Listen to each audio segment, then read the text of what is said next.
in any situation where there's any uncertainty, or even if it's an odd situation, and I would say the grandparenting scam was an odd situation, check it out. I do think what a scam artist is working on is the anxiety of the person they're trying to scam.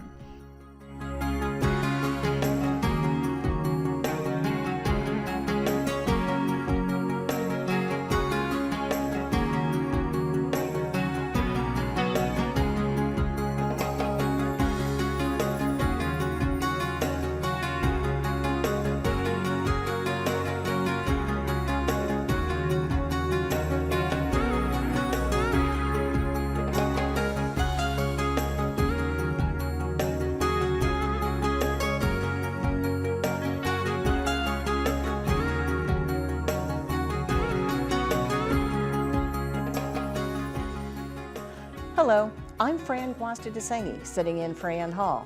Welcome to Mature Living. We've all heard how smart it is to save money for retirement, and protecting your hard-earned money and investments is very important, and being knowledgeable about common scams is one way to protect your money. Think of all the technology we use to stay connected and organized. We have cell phones, email, text messages, and many other online resources. However, scammers are constantly refining their techniques to trick unsuspecting victims into parting with their hard-earned cash. I'm pleased to have Lori Schock with me. She's the Director of the Office of Investor Education and Advocacy with the Securities and Exchange Commission, and she is here to share important information on this issue and ways you could protect yourself and your money. Lori, welcome. Thank you, Fran. It's good to be here. I'm so glad that you're here. So let's just start at the very beginning, and let's talk about when we read or we hear people about losing money to scammers. This is happening every day. Can you speak to the variety of scams that are most prevalent? Sure. You know, there are so many scams out there, but let me hit some of the highlights, what we see at the Securities and Exchange Commission. One of the first ones, Ponzi schemes. This is where, usually there's a guarantee of return and people will put their money in. They may even take some money out and have made a profit. So what does that do? That incentivizes them to put more money into it and maybe even tell their friends and families about it. And guess what happens at the end of the day? When the money stops coming in, then that's when the whole scheme falls apart. And we still see those. We also have market manipulation schemes. That's where someone may tout a certain stock or a certain investment and drive the price up. And then those who got into it late will be still holding on to that stock after those who were promoting it got out early and got out at the top. Yeah. So we see those. Our most prevalent scheme that we're seeing right now deals with crypto. And they're never really investing in crypto, but that's the lure that gets them into the scam. In fact, we have an investor alert, a whole series about those types of schemes and scams on our website, investor.gov. So those are some of the top ones that we see. We also see the ones that impact communities, and those are known as affinity schemes. And whether you're a member of a certain religious organization or a social group, or hey, you're an older American and you have a group that you're together, someone may try to infiltrate that. And they may actually be a member of the group, but then they try to get people to invest with them, and they have not their best interests in mind. So those are some of the more nefarious ones that we see as well.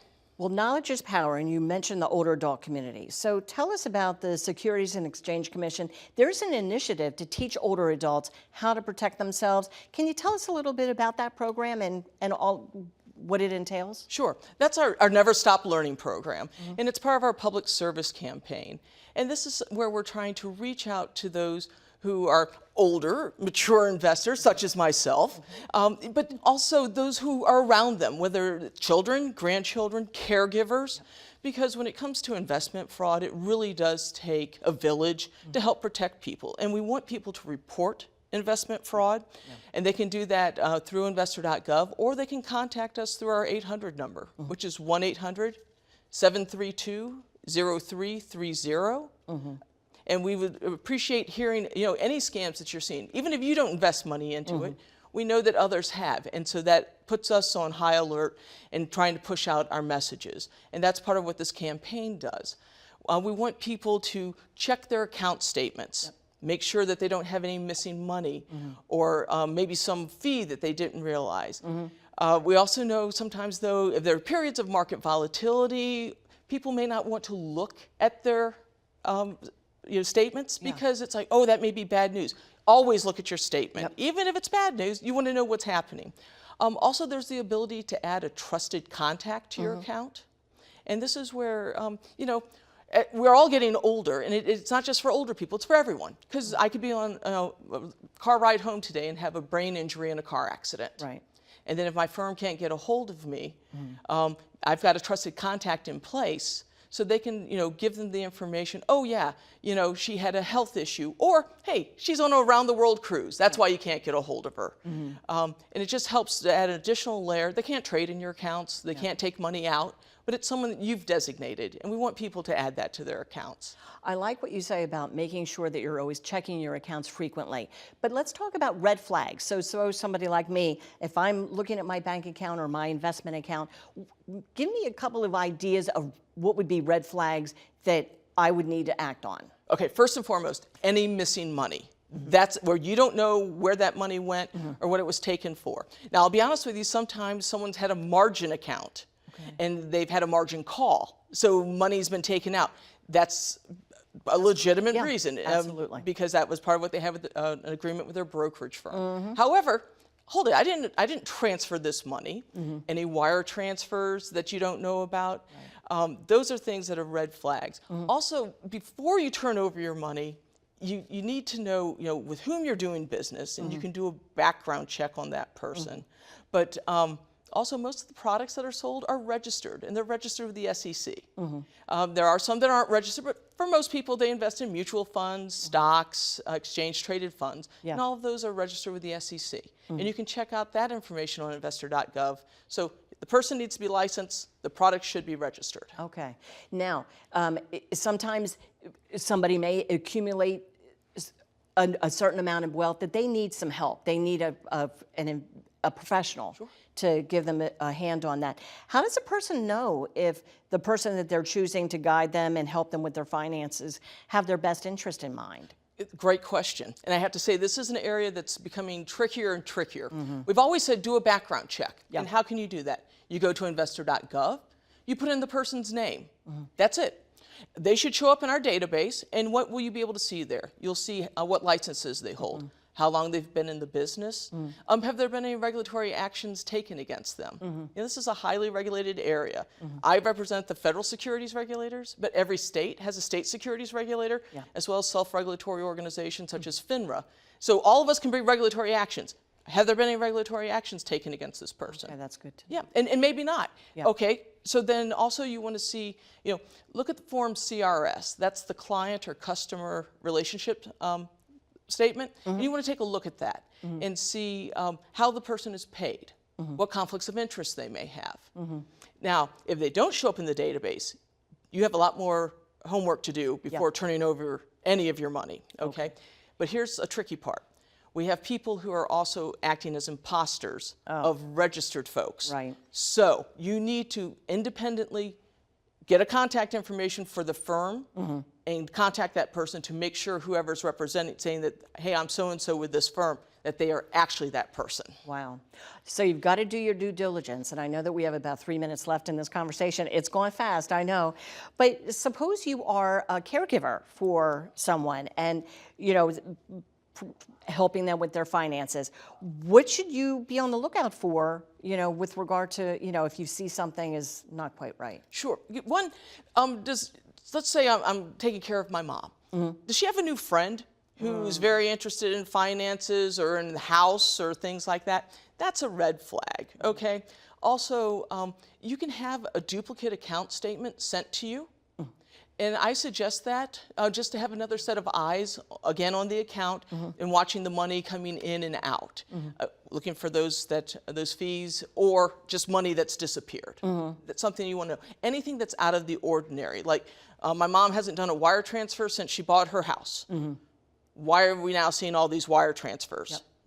Something like that. Right. Perfect. All right. Well, in the couple of minutes that we have left, You talked about the Never Stop Learning program.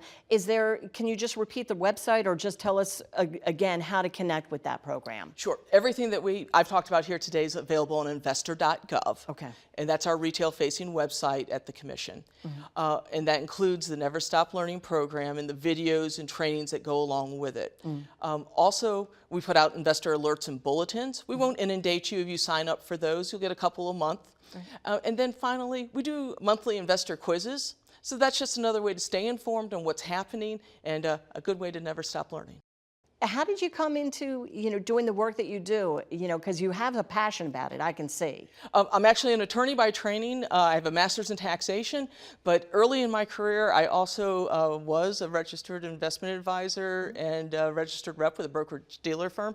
I'll be honest with you, I felt like I couldn't put my parents in some of the products I was being pushed to sell to others. So I went to the government and started working at the Commission in this new office. It was the Office of Investor Education and Assistance at the time. So 20 plus years later, here I am. I'm so glad, and what a great service that you're providing to the community, Lori. Thank you, Fran. Thank you so much for being with us. Later in the show, we'll learn about how Fairfax County's Police Department is addressing the issue of scams and the work this agency does to protect residents. But first, we'll hear from an individual who fell victim to a scam and some words of advice based on that experience.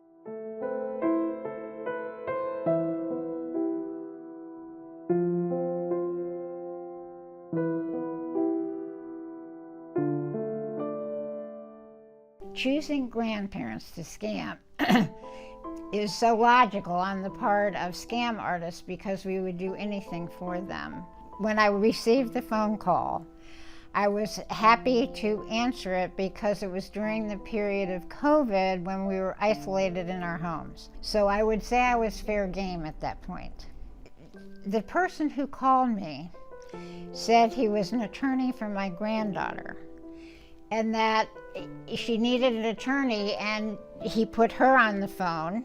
I thought it was my granddaughter on the phone, to explain that she had been driving and she had her cell phone in her hand, and so a policeman stopped her, and she was taken to the sheriff's office for driving with her cell phone. So of course it became my responsibility, I thought, to help her. She called me instead of her mother. And I was instructed by the man who called me, this so-called lawyer, not to call my daughter. So of course I complied and stayed on the phone, heard from her what had happened. She said, "Yes, Grandma, I do need help." And this lawyer said he would help me. So her part of the conversation was fairly brief, which I'm sure was intentional. What they did so well was not only replicate her voice, but how she talks. It sounded just like her. I had no idea that I was not talking to my granddaughter in reality. The scammer made me think everything has to go fast. This is an emergency. Just think of the situation your granddaughter's in, that kind of thing, so that you cannot be rational. They said that the police or sheriff needed $15,000 so that they could let her out, protect her from being imprisoned is what it amounted to, and this is what this lawyer is telling me. So I went, and the lawyer did tell me to say that I was asking for $15,000 from the bank for home repair. Too bad I didn't figure that out at the time. So I went to the bank. The teller did look at me a little strangely, like, "Why do you need $15,000 cash?" She didn't actually say that, but I could tell that she was puzzled, and I said, "Oh, this is because I'm having home repair done in my home, and they asked for cash." Gave me the cash. I go home, and I have the $15,000 in cash. When I had the money in hand, I think I had to call him back to tell him, and then they sent a courier, which they said was a bondsman. Like, sure, it was the bondsman. He was part of the scam, so I hand over the $15,000. And it's just crazy when you think about it that I believe this. So they've got the $15,000. So then he tries more. And he called me to say, we have found out, again, this is being the lawyer, in quotes, we have found out that your granddaughter not only was driving with the phone, but she hit a car with a pregnant woman in it. And so therefore we need another $15,000. But they started building on this, that the pregnant woman was harmed.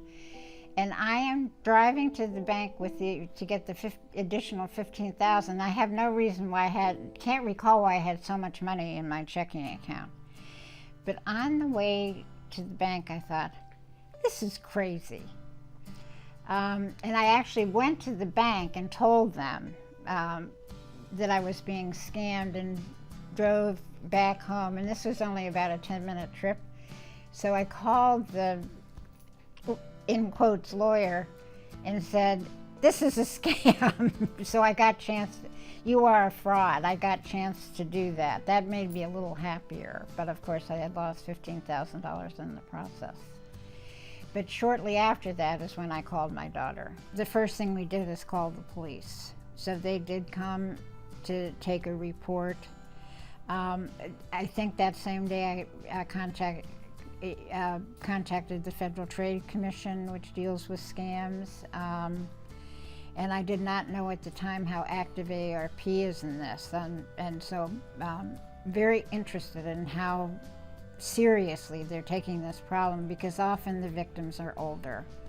Even though I understand that any age, it could be an 18-year-old who has a credit card who they might call. So it can hit anybody who has money might be scammed.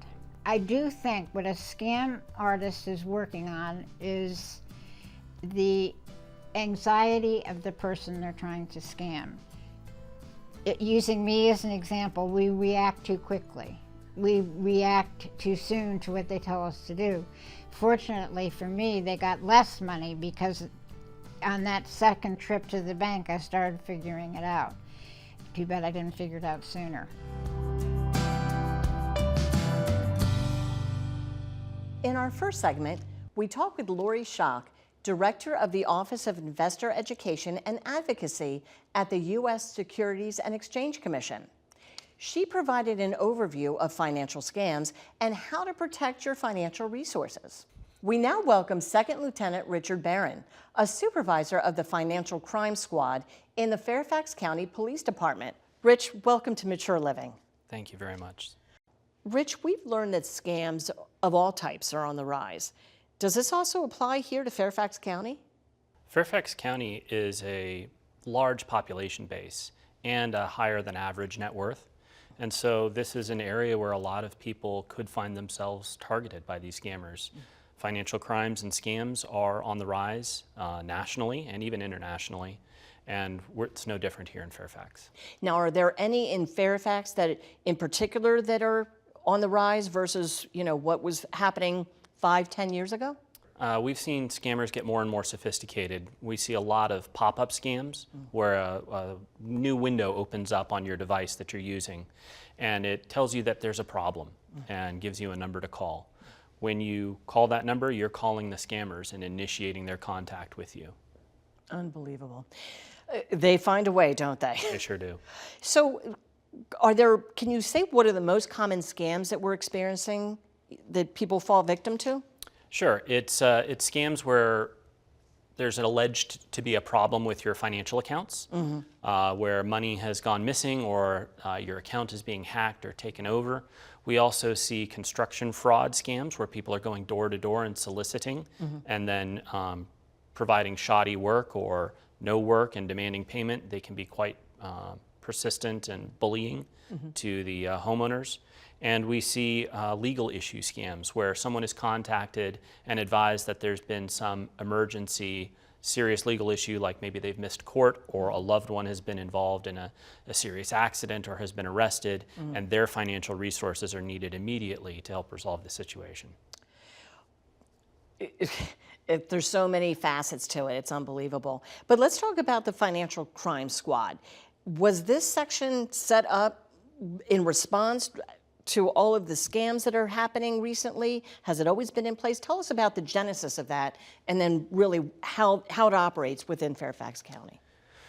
Well, as I said, financial crimes are such a common occurrence, and they require specialized investigation. Fairfax County's always taken these very, very seriously, and I'm very proud to say that we do have a specialized team of detectives and civilian investigators that work collaboratively to address all of these problems. There's more than 5,000 reports that we take every single year just in Fairfax.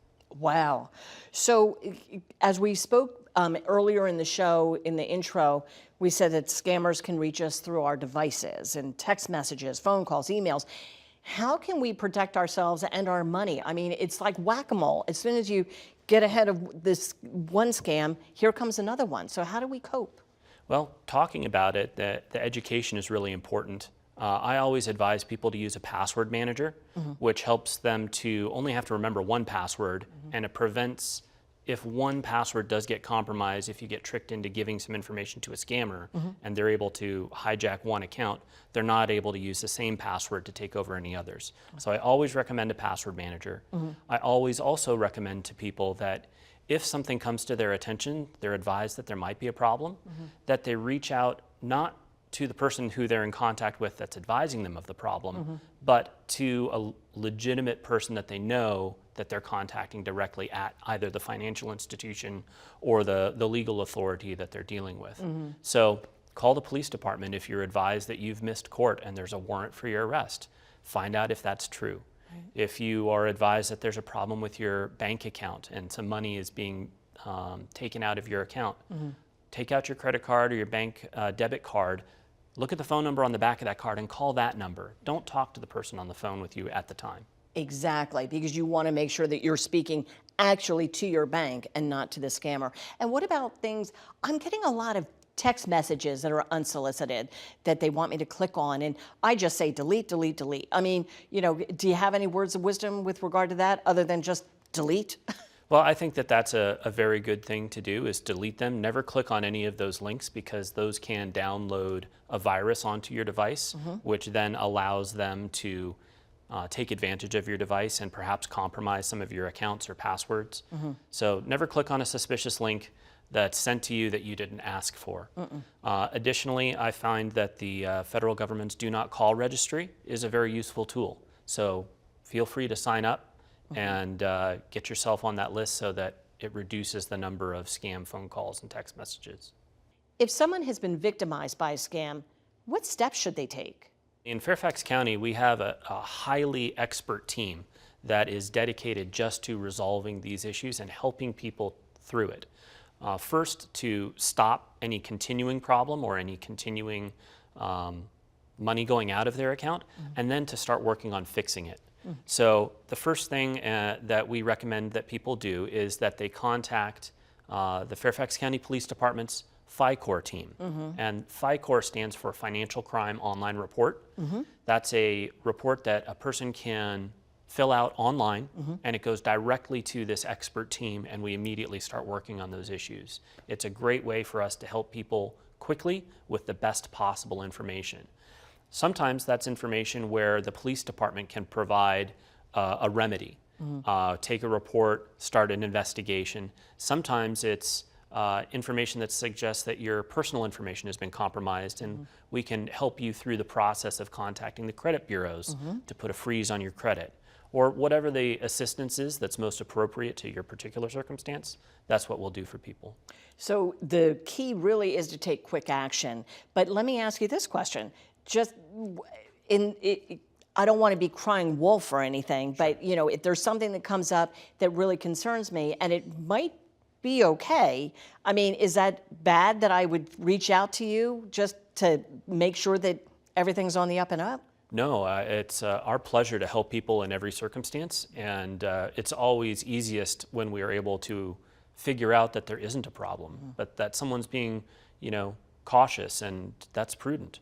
So we always want to take those kinds of reports and provide those kinds of assurances when there isn't a problem. So please never, never feel like you're bothering anybody at the police department to ask for help, or even just expert assurance about what's happening to you. So Rich, with regard to the police department, is there a sense of frustration within the department trying to keep up with all these scammers and the various ways that they're finding as far as infiltrating our wallets? Well, I work with a dedicated team of really high-performing people, and they do a fantastic job of resolving these issues. And they have the expert and intimate knowledge of who to contact at individual financial institutions or at governmental regulating bodies to help people resolve their issues quickly, and they do a great job. So it's awesome when we're able to help people, and there's a huge sense of satisfaction that comes from helping someone resolve an issue. You know, if we can minimize the impact, the negative impact that someone's experiencing, that's always really welcome. But even if we can't, we can help people to become better educated so that it doesn't happen again, or that the information that was compromised or the account that was compromised isn't able to be a source of continuing funds flowing out to the scammers. Excellent. In the couple of minutes that we have left, tell me a little bit from your perspective. You know, you're passionate about what you do. Can you tell us about, you know, maybe there's a personal reason why you're so passionate about the work that you do to help protect people against scams? Thank you. Yeah, I consider myself to be the luckiest lieutenant on the police department because I went through my undergraduate training to learn all about finances and business and law and the way they overlap, because finance and investing is my passion. September 11th changed the trajectory of my life, and I ended up working in law enforcement. Never thought that I would do that until that day. And now, where I get to help people every day through law enforcement, I also get to bring my passion for finance and investing together and help people in that particular area of specialization on a regular basis. And it's a wonderful feeling every day to help people. So for me, it's a double win. Excellent. I am so pleased that you were able to join me today, and a lot of the good information that you've shared.